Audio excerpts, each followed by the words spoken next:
Welcome to the introductory webinar for the Becoming a Regenerative Farmer Training 2026. The past year of training we've just done has been, well, it's been fantastic, actually.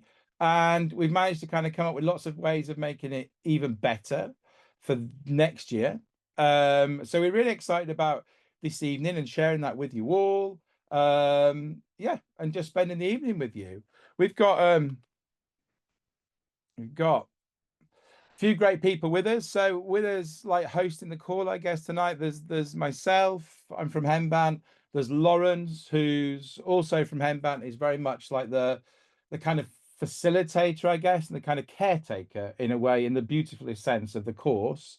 And Ash, who we've kind of started the course with last year and was kind of really was the biggest spark really in creating the course. We've also really lucky we've got a couple of the tutors. We've got Lynn Castles from Lynbreck Croft, we've got Mark Shepherd, and we've got one of our former students, Michael. And over the next, whatever it is, 40 minutes or so, we're going to share with you about the training, and then there's a space at the end for you to ask whatever questions you want. Often people always ask the same questions, so it'd be good to kind of go through those and see what you've got. So yeah, I'm going to introduce you to that spark, Ash, who really kind of was responsible for starting the training. And yeah, over to you, Ash.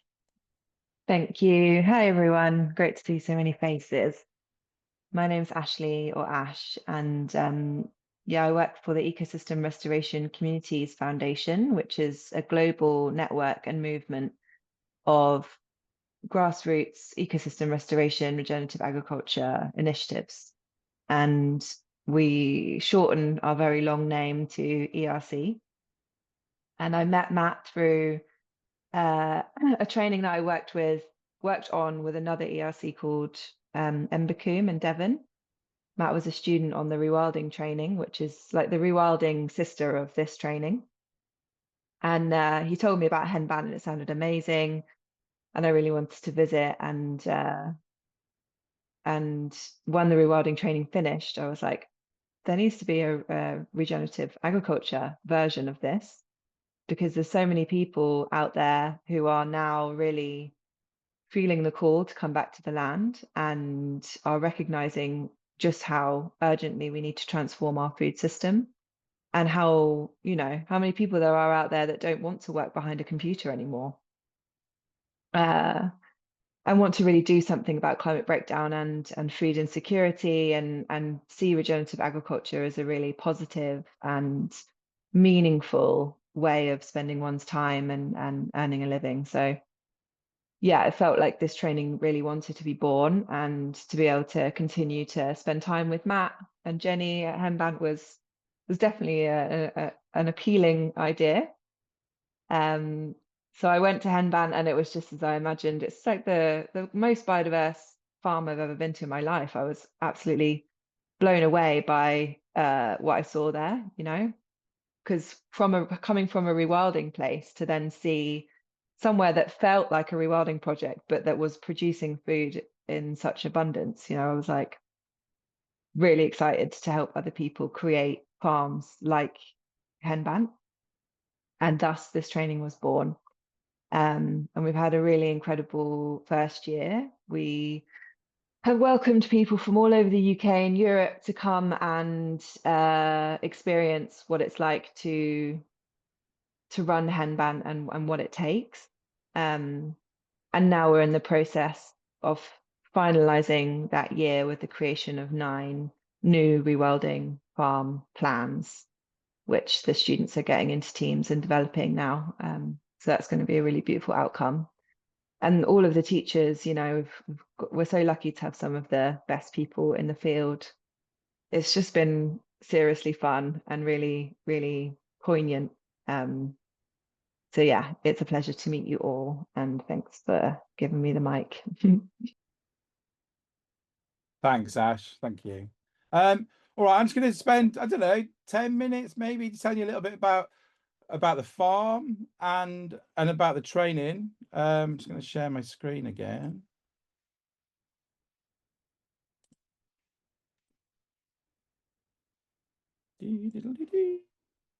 Yeah, so We're a small, I don't know how much most of you know about Hemban. I know some of you on here know quite a lot about us, but maybe quite a few of you don't.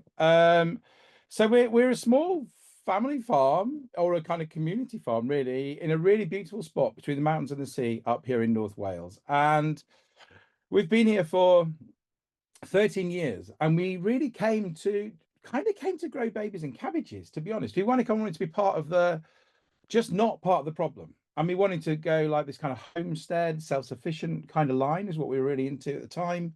Um, and for a few years when we first came, we fell so quickly actually really into just producing pretty much all our own food, pretty much all our own energy. And we had we had three. We didn't have lots. We had three babies, and that was definitely enough. Um, and as we kind of came out of that, we were like, do you know what? Like it's farming that we really want to do. And we kind of realized that farming's like it's the most important job in the world. And done well, it can really change the future of the world. So we kind of came to a question.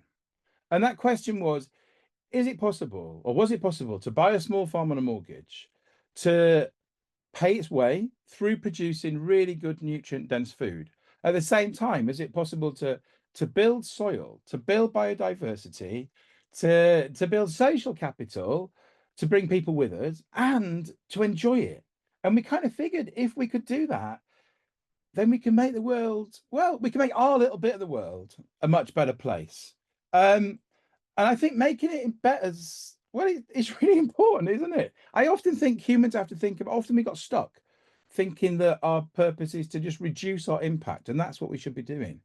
But the word regenerative in the context of this training is really important because actually, like nature doesn't work in like constants. Like basically things are either getting better or they're getting worse. You're either in a positive spiral or a negative spiral. And working in a way with nature that you can put things into that positive spiral is really powerful. And so I'm kind of really cautious of the word sustainable. A lot of good things have been done under the word sustainable, but like if I ask my wife how our relationship is and she says, "Oh, it's sustainable," like that, that's not very good, is it? I wanted to go, "Oh, like it just gets better all the time, darling." And she doesn't say that either. But I love working for a space where our farm, our ecology, our bank balance and our community gets stronger all the time. And I think that's what's really important with this style of regenerative agriculture that we're talking about on this course. Now, there's another side of regenerative agriculture nowadays, which I'm a little bit kind of cautious of, and it's not really what this course is. So there's like a top-down side of it, which is like basically is based on can we just save soil? Can we do something better with water? And it's kind of where it ends. And I think really what we're talking about is maybe it's now you call it agroecology. I think there's lots of different names for it. It's kind of like it's almost like permaculture scale farming. Um, and it's a much more holistic process anyway. And that's kind of what this training and what Hembant's all about. Um, you might be able to tell I've not always been a farmer. So one thing that's really helped us, I think, in the way we've been sharing this training and to share and understand people's journey into becoming a farmer is that we've never been farmers ourselves before this. And I grew up and I was desperate to be a farmer, but I came from a terrace house in Yorkshire and it just wasn't something that was open to me. And so I went off and I became an ecologist. I've always been like deeply, really in love with nature. And I went and I became an ecologist and then I became a filmmaker and I made programs like Frozen Planet and Planet Earth and a series called Life. And I made lots of these big natural history series. And they were amazing. I got to spend like 12 years of my life just like, live in a tent at -20, watching some of the world's most functional ecosystems. And when you do that, at some point, you keep nearly dying. So I kept on nearly like being eaten by polar bears, and I kept on nearly sinking in little boats in ice floes. And then what I'd do is I'd phone Jenny, who I was in love with at the time, and I'd be like, "Hey, guess what? I nearly died today." And she's like, "Stop, stop, stop, stop!" I'm like, "You're an idiot. I don't want to go out with someone who's nearly going to die." And then so I got into this cycle of realizing that you can't have arguments at £8 a minute on a satellite phone. And so we stopped and I came back and Jenny's really good at going, what are we doing? Let's just do it. And so we did. And we quit jobs. Jenny had his job as a hydrologist, like a flood engineer. And we came up here to North Wales. Um, and that journey's been incredible. And we started off and we kind of created this. We came from we really came from a permaculture background, and we started something that started to look a bit like this. But one thing you realize really quickly is that actually you really need a structure to what you're doing, and you really need a why.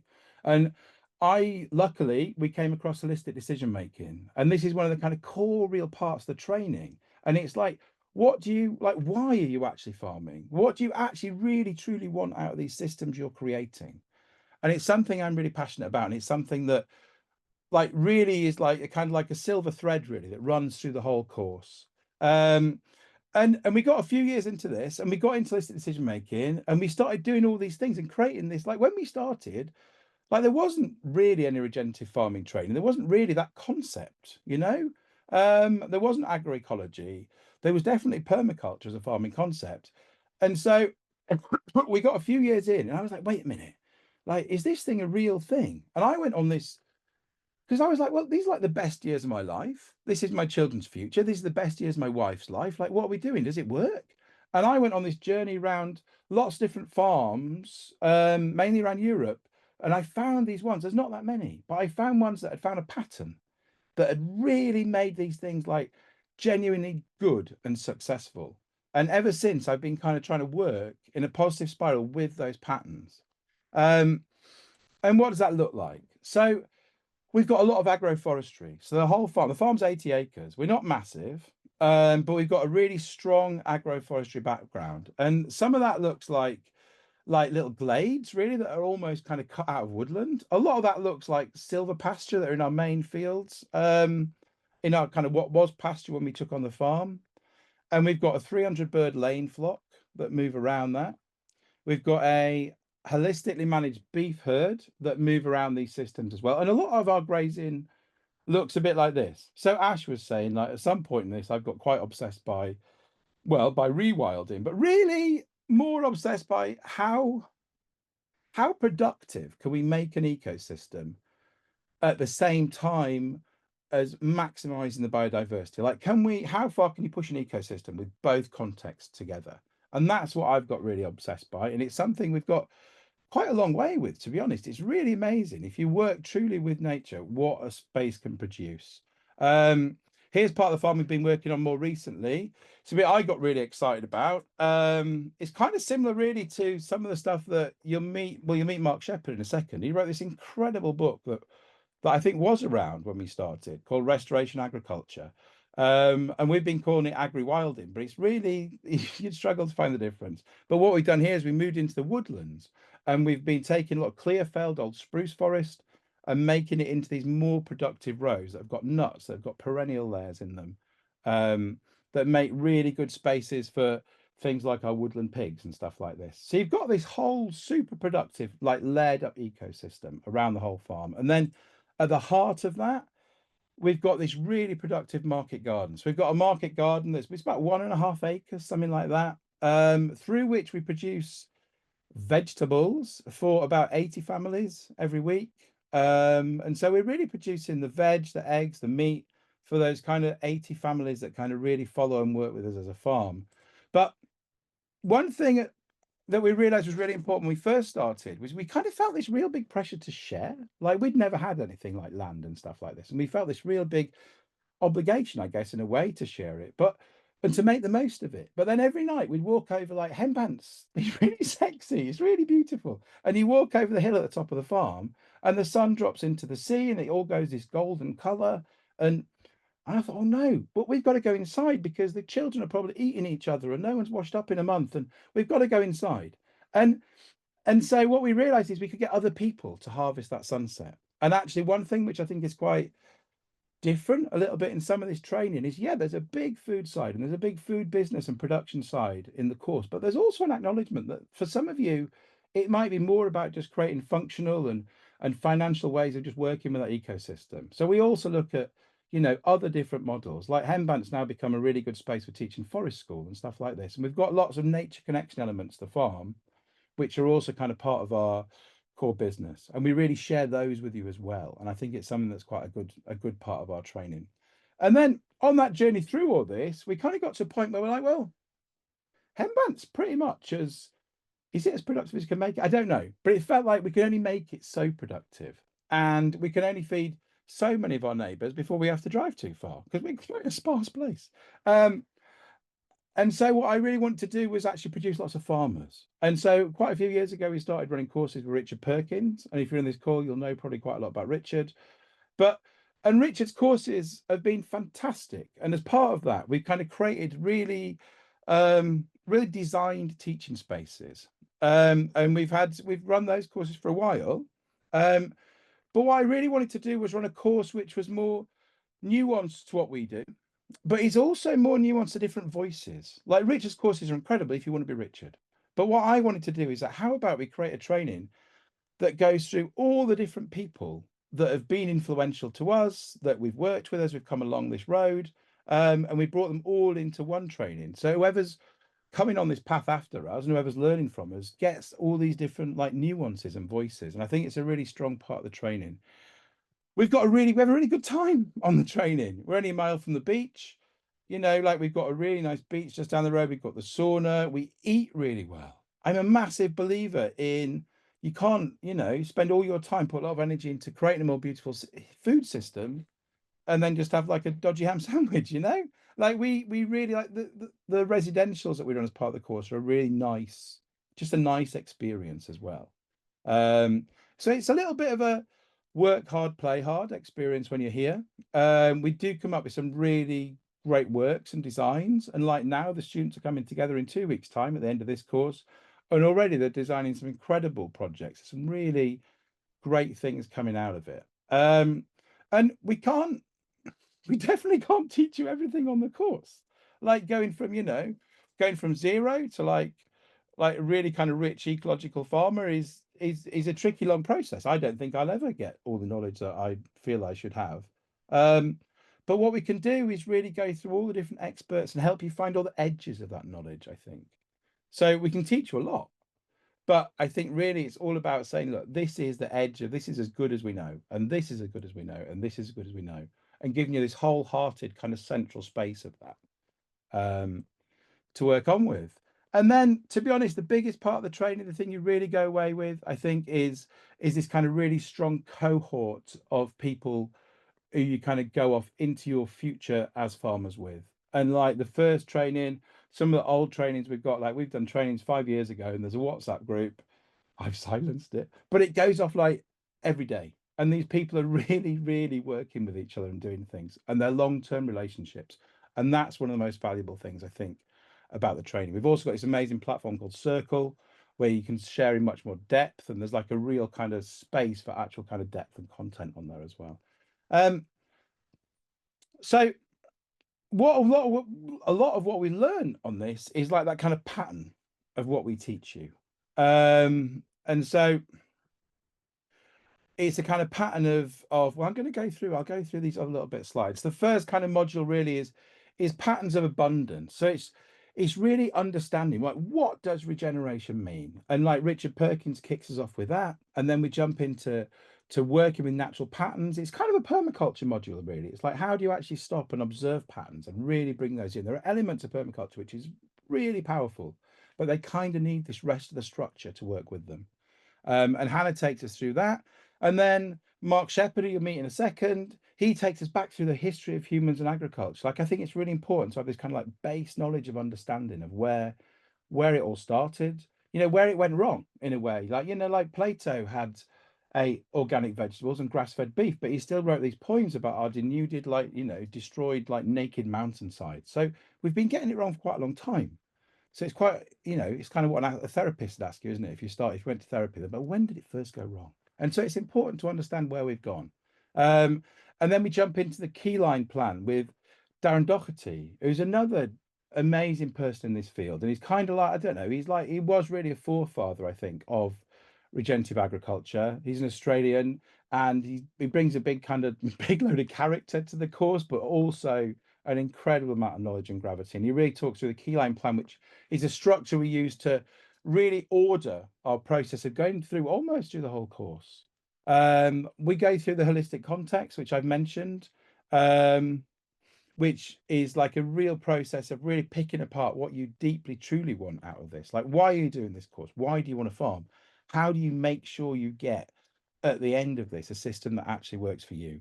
Um, we go into how to find the land. If you are looking to buy a farm, if you're looking to finance it in a different way, there's a few modules about that really. We talk to some of the courses, like some of the modules are like really big, like people like Mark Shepherd, Darren Doherty. Some of them are looking at people in the UK that are really making it work. And we really go into these case studies of how they've done what they've done and how they're making things work. And that's, I think it's one of the most beautiful parts of the course is to have these people go, wait, I'm doing it. And it looks like this. And these are my numbers. And that's a really good part of it. And we also go into this assumption, kind of breaking an assumption that you don't necessarily need to own a farm to make these things happen. I think it's a bit of an old model. And we're really lucky we've got Ollie Rodica on the course, who is kind of a founder really of Land Workers Alliance, but now works the Ecological Land Co-op and has created all sorts of like communal projects. And there's all sorts of different models that we look at. And then, yeah, and then we come together in person and we go through, again, we go with the holistic context, but really looking to, for this first get together is really about understanding an ecosystem, like really building ecological literacy and really building also, to be honest, building those relationships between you guys. I don't know if it's my favorite time we come together. I love all of them, but it's really good. And then we go into the kind of really understanding the kind of functions a little bit more, like and with a kind of like an applied functional side of it, really. So Mark takes us through water.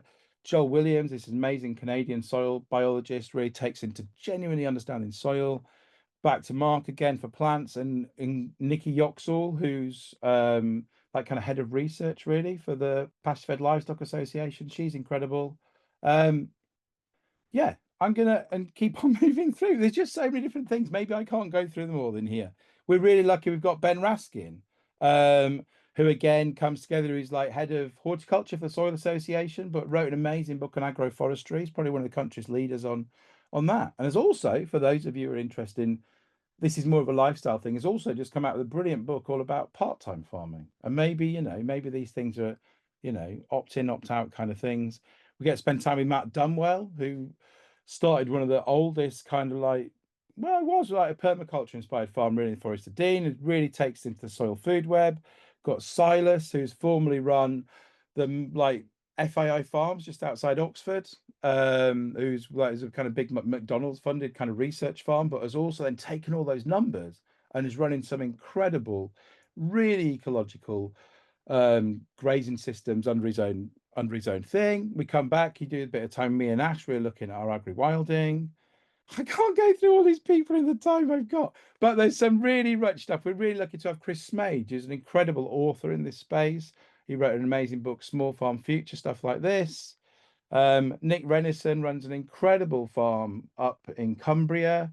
And we got Guy Singh Watson, who started Riverford, who really talks to us about marketing. And to be honest, there's a bit of storytelling about himself and how that works and how those little lessons work for you.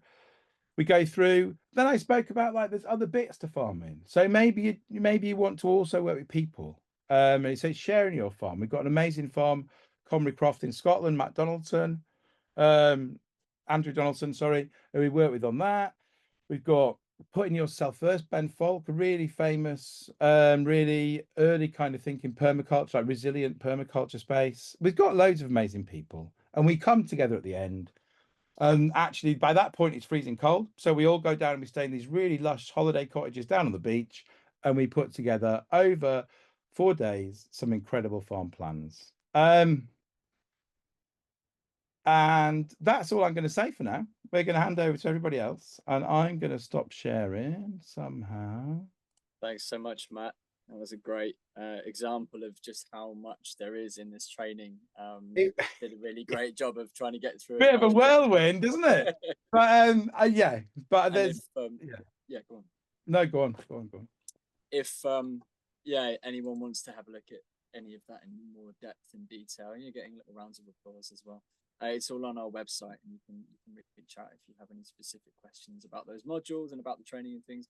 But right now, we're actually going to hear from a couple of the teachers that we had for the first round. They're coming back to teach similar topics and similar lessons for the second round. And we've also got one of our students from this year, from the 2025 cohort, to share a bit about his experience of the course, and yeah, how it might be the right course for you as well. So I'm going to hand straight over to Lynn Castles, who's joining us from Linbreckcroft in Scotland.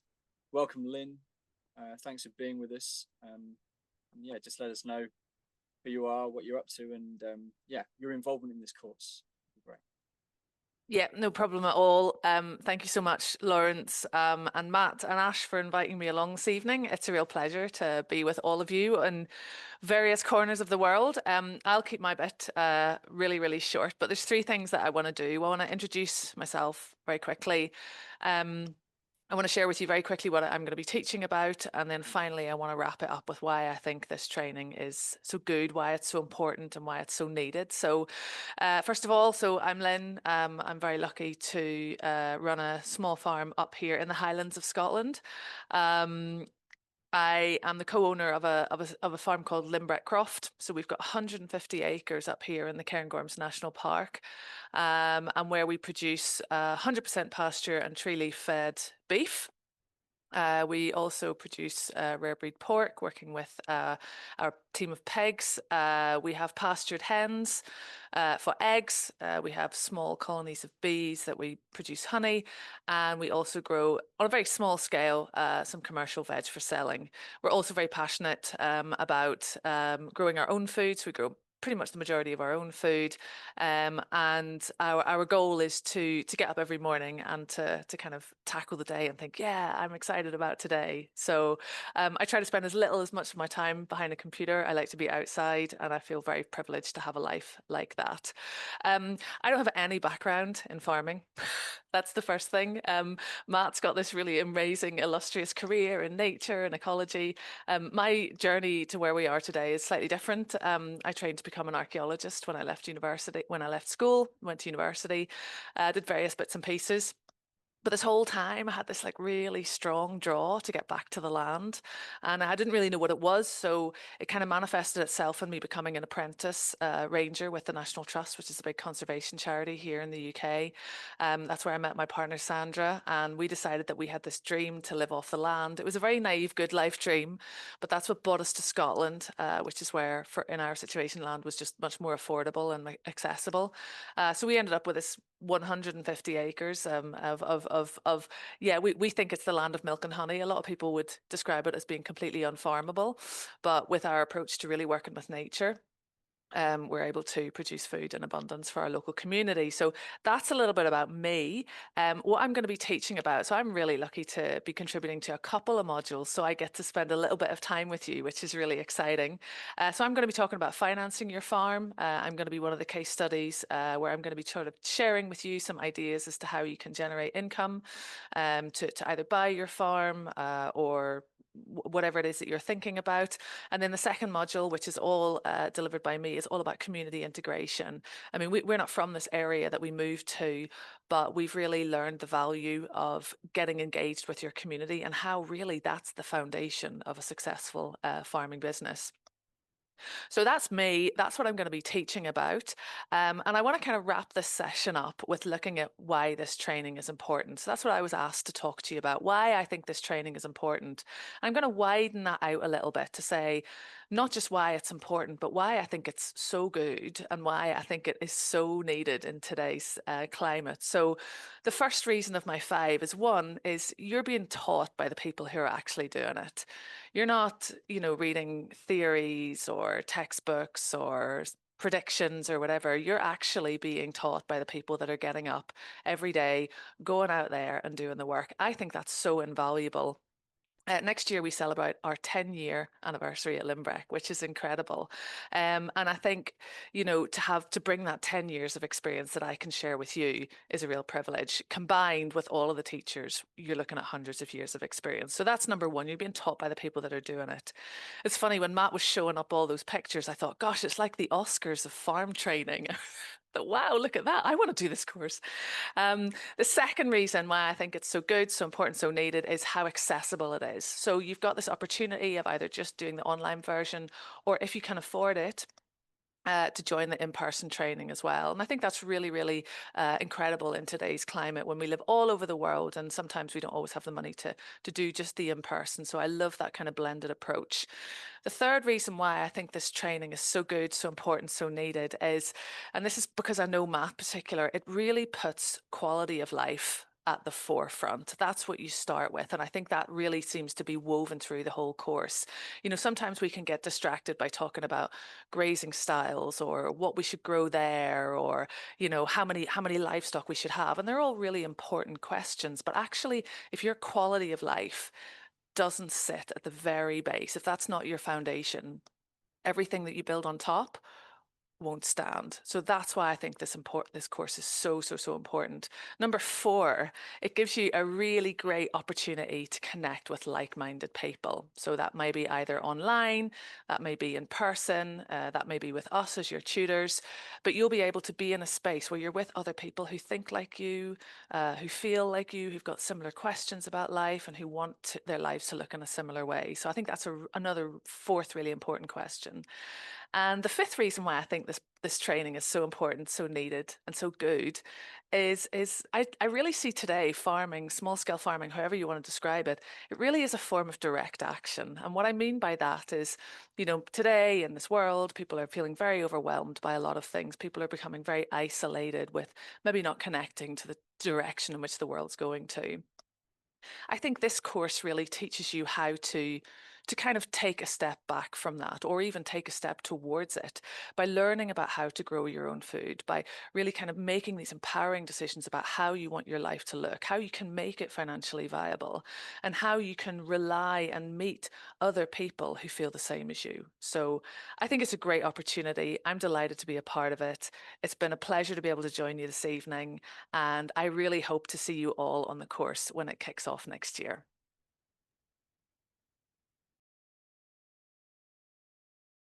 Thank you so much, Lynn. If we'd asked you to say any of that, I'd be really grateful with the job that you did. And I'm just even more grateful that you've just brought your truth and your honesty and your fullness to that. So thank you. And yeah, really echoing a lot of what you shared as well. I made a little summary in the chat. And next we're going to hear from Michael Kennard, who runs something called Compost Club down in the south coast of England. A student, very much a contributor, and in some ways it kind of like feels like a real kind of banner waver for what we're up to here as well. So I'm really excited to welcome Michael to share his experience of the course, and yeah, anything else that you want to share. Michael, over to you. Cool. Hello. Thank you. Yeah, I guess I'll start by just briefly setting my own context, which is that I wasn't a farmer at all. I trained as an electrician, got into kind of property renovation. So I was doing that for years, for the longest time, but always had a connection to growing, always had an allotment. And at a certain point in my life, basically found out I was having a little one coming into the world, and wanted to be able to, like Matt said earlier, you know, rather than trying to minimize a negative impact, which is kind of what I felt like I'd been doing. I wanted to be able to demonstrate having a positive impact on the world, and actually trying to have as big an impact as possible as a result of having, you know, an intentional kind of action to live kind of, yeah, beyond sustainably, but actually regeneratively. So that kind of, initially I started setting up a market garden, and I was doing that for a while. Found that good compost didn't exist, and because of the state of our soils, kind of took a bit of a, as if electrician to market garden wasn't a kind of sideways step enough. I took this deep dive into soil biology, got really into that, ended up setting this social enterprise up called Compost Club. Had to leave the market garden behind, so that I could really devote myself to that. It felt like there was a real need and kind of a bit of a wave from doing that. So I've been doing that now for 5-6 years, but always felt a pull to get back growing myself, and saw the course online. I saw a really beautiful film that, if nobody's seen it yet, called Inhabit, about 10 years ago. And Mark, who you'll hear from next, is in that film, at the end of that film. And actually Ben Falk, who's also one of the lecturers on the course, is at the beginning of the film. And that really got me thinking quite some time ago about this stuff. So yeah, saw the course, saw Ash shared it on socials as well, and we were kind of connected through a mutual friend. So I just thought maybe I should go for that. Ran it by my wife, as I do with anything. She said you have to do that. So I signed up, and it's just been amazing. I mean, there's as you've seen, from the people that you learn from what you're really getting an insight into and all that experience. It's just and actually coming to Hembant is quite an experience if you haven't done already. I mean, I'm just echoing what Matt said in terms of the amazing food and just the views, but also with this kind of course, the kind of people that it calls, that you end up being kind of in community with is really beyond what I'd expected, to be honest. You sign up for learning from these lecturers, but actually the people that you end up in community with is something quite special as well. And then as a result of doing the course, I was introduced to these guys where I am now, actually, on this farm. So I came into this course without a farm, expecting that this kind of design process that we're about to go into in a couple of weeks' time, that if you do the course, you'll be doing in a year's time. And so I anticipated working in a cohort on somebody else's farm, but I was introduced to these guys actually on the day they signed the papers to buy this 60-acre farm that I'm on here now. Initially, they wanted a compost club here. Secondly, they wanted a kind of baseline assessment on the soil throughout the fields, and that's something you'll learn to do on the course. So I was doing that, and then kind of through ongoing conversation, it quickly became a question of could I design their farm as part of this course, and then would I move here and then not only design the farm but stay here and implement that design. So it's kind of changed our lives, really. So I'm here with my wife and my two little ones. So I've got a 6-year-old and a 4-year-old that we home educate. And so they're getting farm school now, which is really amazing. So yeah, I mean, I won't say anything else. I'll let you hear from Mark, but also we've got questions at the end, and I can hang around if anyone wants to ask a current student any questions and perspective and anything. But I'm just very, very in a space of deep gratitude just for the fact that this is offered. It's a wonderful, wonderful thing, and the guys have done an amazing job at bringing it all together, and it's held very well online, and probably even better in person. So if you can do the in-person bit, I would highly recommend it.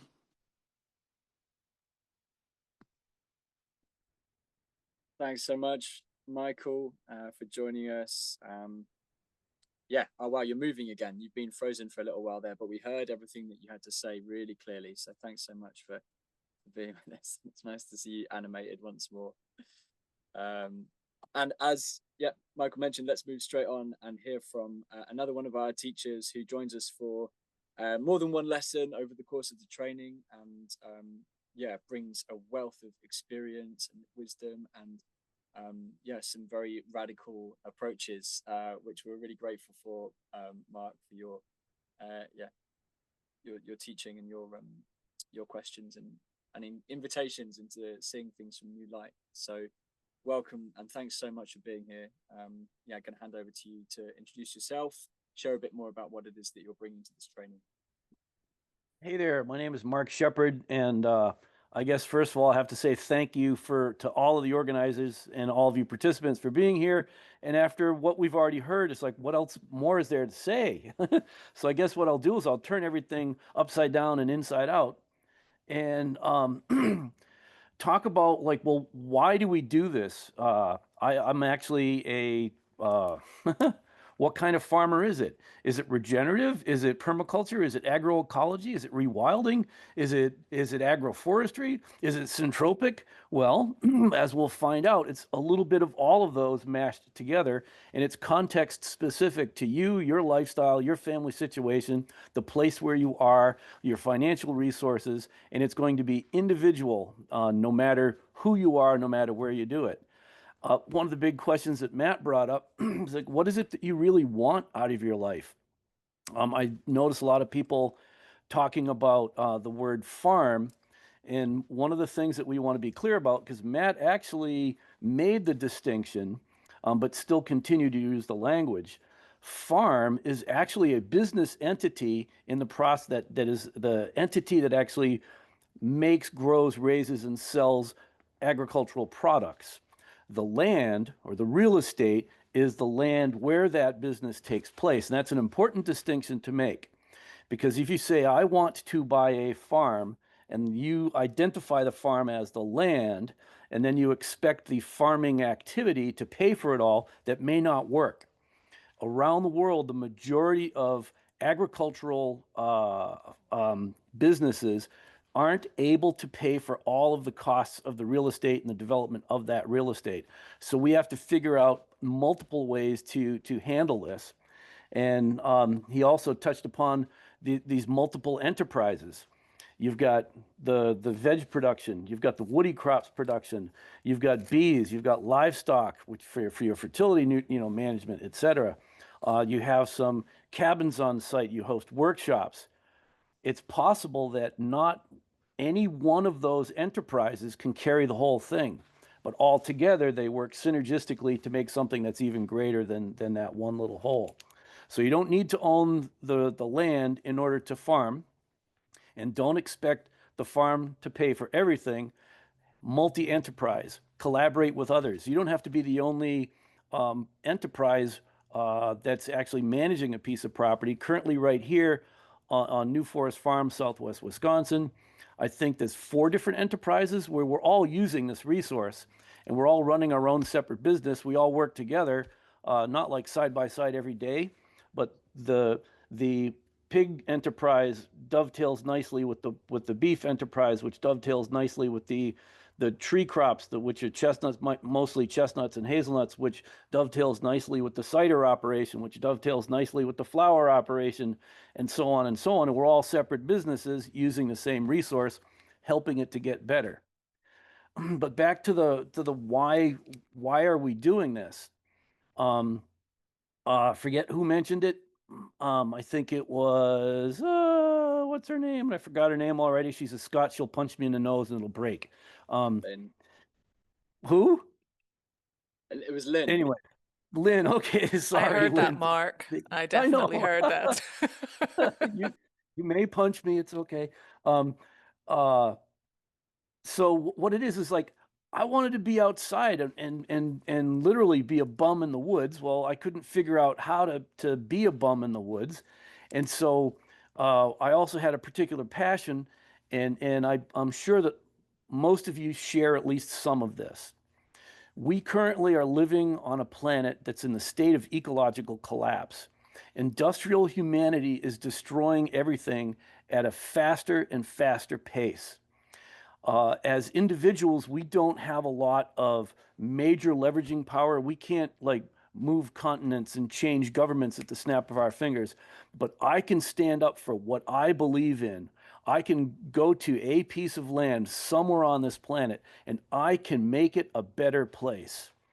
With my little actions, I can produce all the food, the fuels, the medicines, building materials, and fibers that myself and my family might need, and I will generate a surplus that I can then exchange with others however I want to exchange it, whether it's for sale, trade, barter, etc. This is a personal, direct action that anyone can take anywhere to make the world a better place, even by just a factor of 1. The power of 1 is amazing. The whole world can change around you, and if you don't change, the world hasn't changed. So this is something that we can do. We can step out and we will create the future that we want to live in by sometimes getting our fingernails dirty, sometimes smelling like pig manure, and sometimes by sharing a video with friends. And I forget who, I think it was Michael who mentioned, or Matt maybe, the movie Inhabit. Well, more recently, there was a movie that came out a couple of years ago called Feeding Tomorrow. Look it up and check it out. Has spectacular places, video of my place here in Southwest Wisconsin. We can combine both. We can do ecological restoration simultaneously with producing food and medicines, building materials, and community, and we can actually create a good life and enjoy ourselves in the meantime. I guess that's all I'll have to say. You'll hear enough from me. Thanks so much, Mark. Yeah, really appreciate the rousing call to action there, and the kind of the reality check, and also the theme of diversification that you're speaking to at the beginning. It's a big part of it's one model. It's not necessarily the only model, but it's a really important piece. I think that we will cover a lot in the course. It's this idea of how to not rely on one crop, one animal, one enterprise within a kind of ecosystem of other small businesses or revenue streams, or however you want to look at it. There's something that brings a lot more resilience in that approach. So yeah, it's really vital to consider that as a possibility in these models. Mark, what was the film recommendation, please? Mark, could you just remind us of that? Feeding Tomorrow, I think it's Feeding Tomorrow. Feeding Tomorrow. Right. Thanks. Yeah, this is people are answering it themselves in the chat, so that's great. Really appreciate your time, Mark. Thanks so much. I think really we're at the point now where we're going to have questions. I might just hand over back to Matt. I think I basically got a bit too enthusiastic and used half of the time, but I just wanted to say that there's a few things I wanted to touch on, and then I think we go into let's ask questions. But just firstly, like, how does the course actually work? Which is basically, so it's every term time Monday evening we come online. There'll be a video which basically is either sometimes is a video of the course from this year, but then you get an hour extra conversation which you can watch before we come together, and then you get an hour with the tutor, with the person, to really have a conversation. And then we've got like a kind of planned facilitated space to go into after that, where we'll discuss it. And then some of them will be just there with that person. So you get an hour, say, with Mark, and then you get an hour afterwards of conversation and questions with Mark. So both ways round. It's incredibly rich. Monday nights will never be the same again. And then we've got these 3 in-person sessions where we all come together, and there's one of those through the different bits of the season. I think we just go to questions and answers, and we'll see what else comes of that. Thank you. If there are any questions.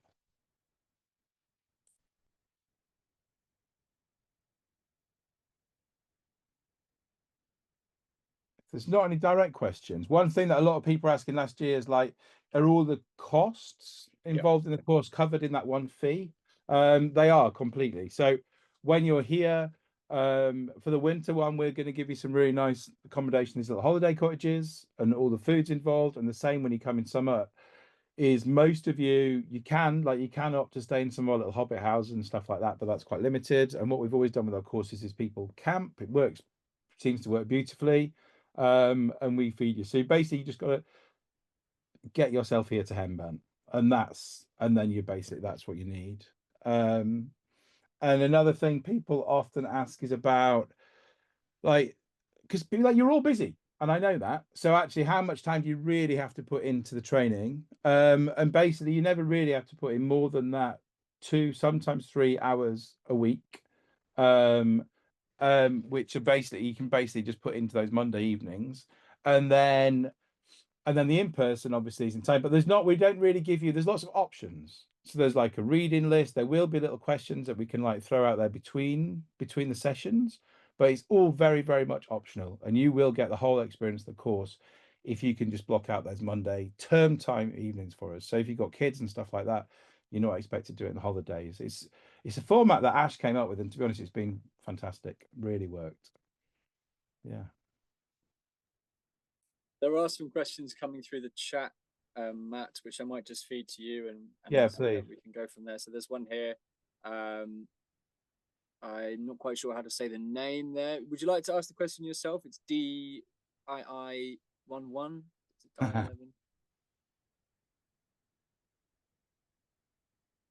Looks like you've unmuted, but I'm still not hearing you at this point. Maybe that's why you typed the question, which is fair enough. Yeah, no, I can see the question. There, yeah. I can see the question. Yeah, so it's basically, a lot of this sounds great, but we come in basically big interest in herbalism, forest garden, ecology, foraging. But it's basically, can you do this in a vegan way? Is basically the question.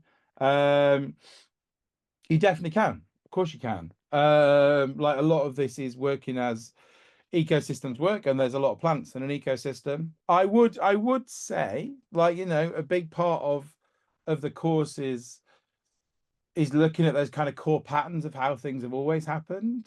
And a big part of it is looking at how ecosystems function. So I don't want to pretend there's not a lot of animal content in the course, and a lot of these enterprises are about really working with ecosystems, and a lot of time the most functional way of doing that is through animals. So there is quite a lot of animal work and animal husbandry and animal content in the course. I'm not going to say there's not, but certainly I think, you know, there's also an awful lot of understanding soil and understanding compost and plants and perennials and all the kind of stuff you're talking about.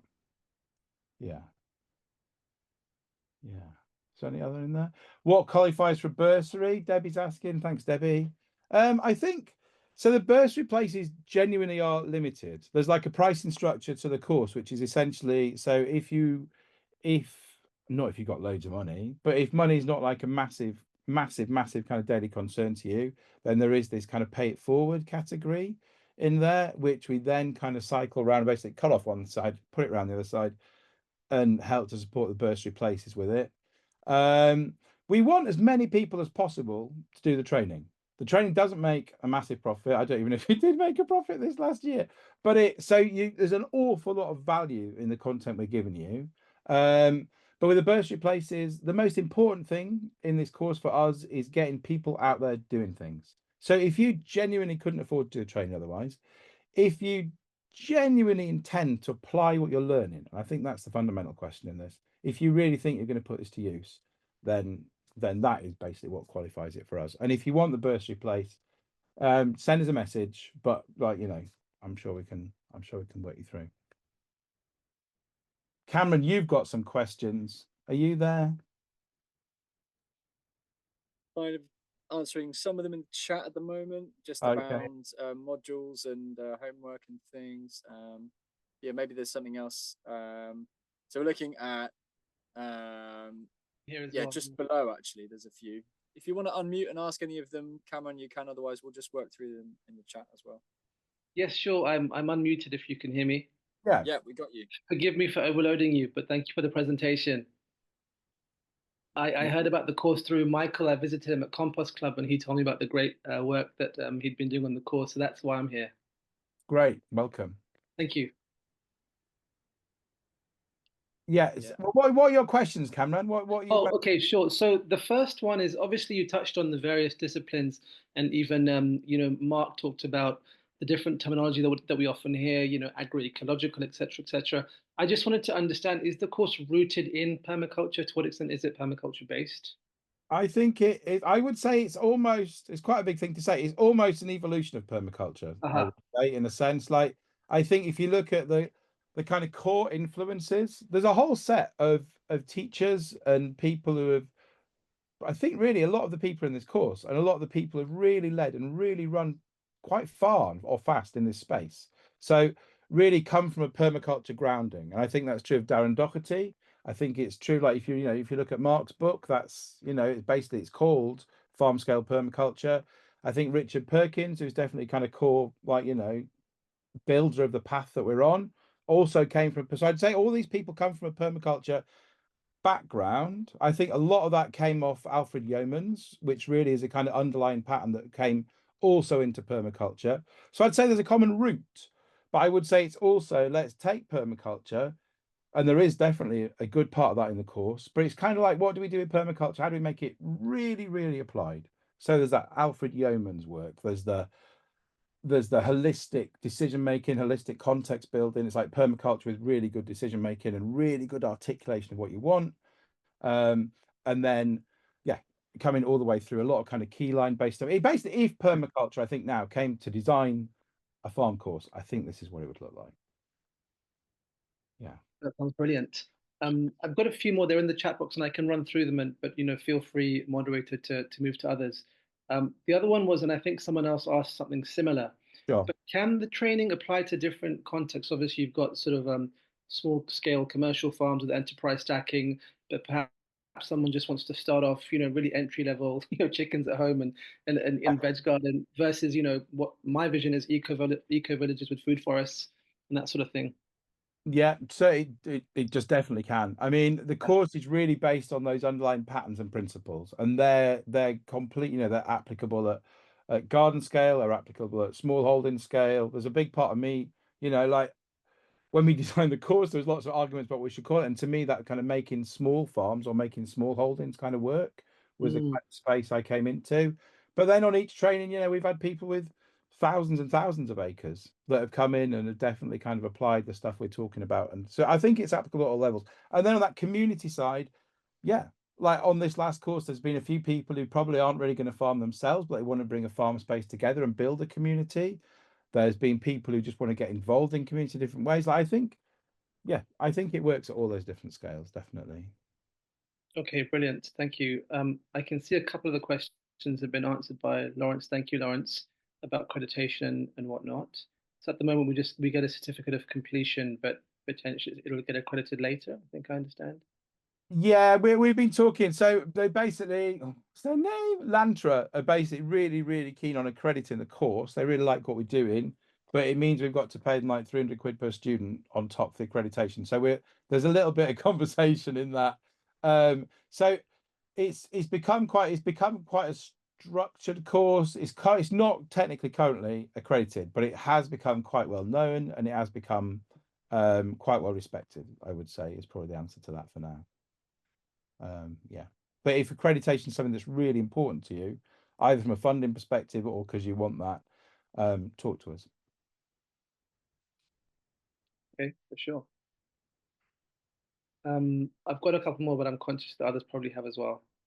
Well, we're Yeah. we're at time, and yeah, I mean, in that, we just want to say thank you and sort of honor the hour that we had planned. But obviously, yeah, we're probably here for a few more minutes if there are other questions. Yeah. I don't know if just in kind of a closing note here, just to kind of, there's been a bit of a theme of question coming through around the in-person residential phases, and so there's 3 of them that happen through the journey of the course, and in May, July, and November to kind of cover different points of the season, and they're all different themes, and you can find out more information about what those are all about on the website as well. I'll drop the link in the chat here.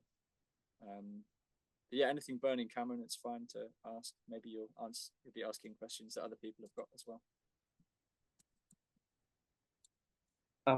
Sure, thank you.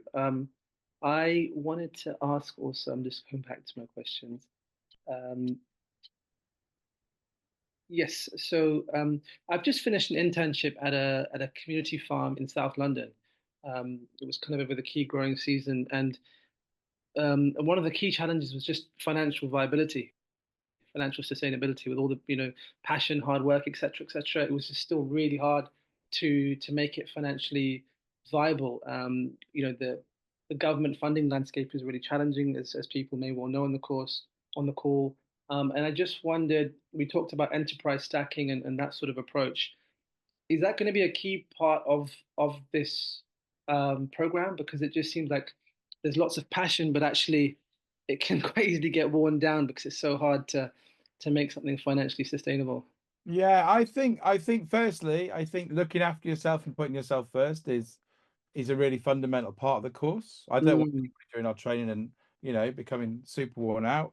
But I also think actually what you will meet in the course is you will meet. I think there's there's a very big handful of farmers who are genuinely just producing 1 or 2 food products and really making it work. And I think what you will learn in this is there's like a way of really working with an ecosystem. There's a way of really bringing in efficiency of sales. I think you have to be efficient, and I think you have to be quite on it. But I know a lot of people who are genuinely making this work from a financial perspective too, and some of them are loving it and are definitely a long way from burnout. But it's almost an individual thing and a context specific thing. But yeah, you'll see through the course there's a lot of working functional enterprises that can definitely work financially. And the other thing is, like you said, you've got to put it into financial climate of the average farm in Wales is subsidized by £17,000 a year. Exactly. So yeah, I don't want anyone to come into this thinking farming is like super easy, mega profitable. I don't think it is. But if you want the ways that you can probably make it better as a lifestyle thing and make it as profitable as I think it probably can do, then I think there's, you know, you could definitely take the course that way, and I think it could work for you. I'm very conscious we've basically gone over our time, and there's a few little things I wanted to say to you before we go. So well, one of those is that basically there's the early bird discount code. So last year the course sold out. We expect it to again this year. And there's a code that you can use, which is early bird, all lowercase, and that gives you 5% off until 22nd of November.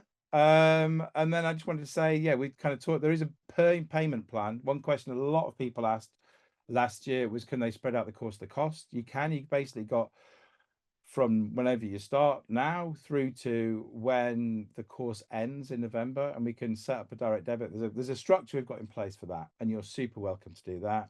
And the early bird applies across the whole payment. And yeah, we're here to ask questions of. Like, to be honest, if any of you really want to do the thing, just send us an email, team@hembant.org, and get in touch, and we're super happy to answer any questions. And I just wanted to say, like, I've done a lot of different things in my life, but making a functional working relationship with ecosystems, a creative, fun one, has just been, it's been such a beautiful thing to do. And I feel so lucky to be able to do that, but I feel even luckier to be able to pass that on and work with you guys on the trainings to make it happen for you. It just feels like there's this mushrooming of energy and things happening around it, and I love it, and I invite you all to get involved in it. Yeah, thank you.